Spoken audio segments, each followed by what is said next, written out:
Welcome to Discover Worship. My name is Vince Wilcox, and I'm here with my friend Luke Woodard, and he's the engraver here. Actually, he edits, he engraves, he writes, and he arranges for us for the last 7 or 8 years, and we're thrilled to have you with us. I love talking with you because you understand how church choirs work and how instrumentalists work and how singers sing, and so today's topic is about worship music from the radio. There's so much great church music, worship music coming to the church via the radio. That used to not be the case at all. Right.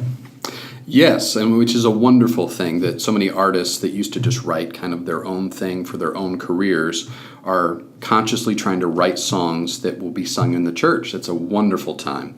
But that's a two-edged sword because we're getting lots of great material, lots of wonderful songs that I think will be in the hymn book in 50 years. But those songs are still primarily written and produced for that artist to sound great on the radio.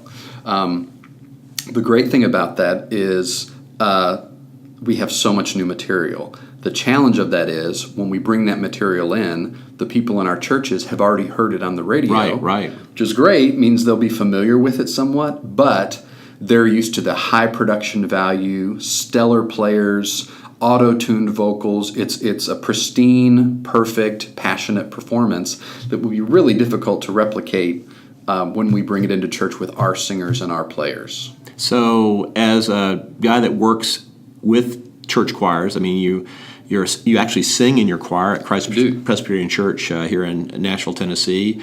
You rehearse the choir. Occasionally you lead the choir when it's one of your own arrangements. What kind of suggestions do you have for a choir director about how they can effectively integrate today's songs from the radio into their local church setting? The first thing I would say would be that the first challenge is the key. The key that they've put the song in on the radio, and we actually have a separate blog that talks about the nuts and bolts of this music, but usually the key that's on the radio more often than not will not be the right key for your congregation. Because these artists are all tenors. No, Chris Tomlin, those guys, it's fantastic. So it's going to be placed where they sound the best. It's absolutely what they ought to do. Too many churches try to just bring it in exactly in the same place, in the same key. So I would suggest people check that blog because it needs to be usually brought down. And there are some considerations for your congregation where most people can sing comfortably. If it's a high energy song, low energy song, how you should make those judgments on the key. First and foremost, you've got to get it in the right key because too many people bring it in and it's too high and all the men drop down an octave or just stop singing. So I would suggest first evaluating that. Check that other blog that we have that really gets into the detail of how you evaluate where it should be. That's the first thing that needs to happen because it will just fall on its face if it's the wrong key for people and people feel they're straining to sing it. Then the two pieces of advice I would say would be, the first one would be to not listen to the recording. And in that I mean, again, the players on those recordings and the performance is so stellar. If you give that to your players, in most churches, that's going to be a daunting... It's intimidating to say the least. Yes, and there's no way to live up to it. So I would say don't... So you ignore to some degree? To some degree, ignore, and then in a second I'm going to contradict myself. But ignore it to begin with. Put the music, the actual lyrics and the chords and the notes in front of your players. And instead of playing the recording and saying, all right, play that, play the song, what it is. Because if it's a good song, the notes of it that are written and the chord progressions and everything, it will work with players and accomplish it with the group that you have rather than in the recording I heard this instrument is featured or that instrument is featured. I would put that aside and think about the players you have, the strengths that they have, and play the song and kind of make it your own rather than only trying to imitate the recording, which nobody can do. And so that would be the first piece of advice because that's going to be a frustration for your players. The second piece would then be to go back and listen to the recording. And the reason to do that, not necessarily in the rehearsal, but before the rehearsal, you listen to it because a great thing about those recordings is they will often in the intro or the turnarounds or someplace, they'll have a great guitar line, a great hooky line that's not really in part of the song, but they have in the studio come up with this super cool thing. And it's usually musically really strong.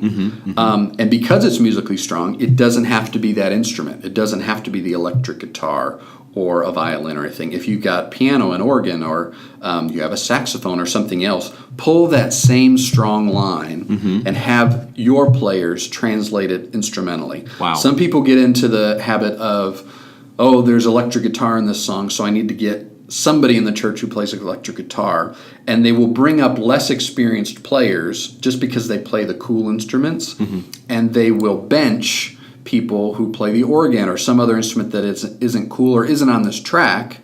I think that's a mistake. I think your best players, and of course inexperienced players, should be brought into the program. But don't bench your good players just because they didn't play the right instrument. Use that same great line from the recording that's in the intro and have your players play it on their instrument.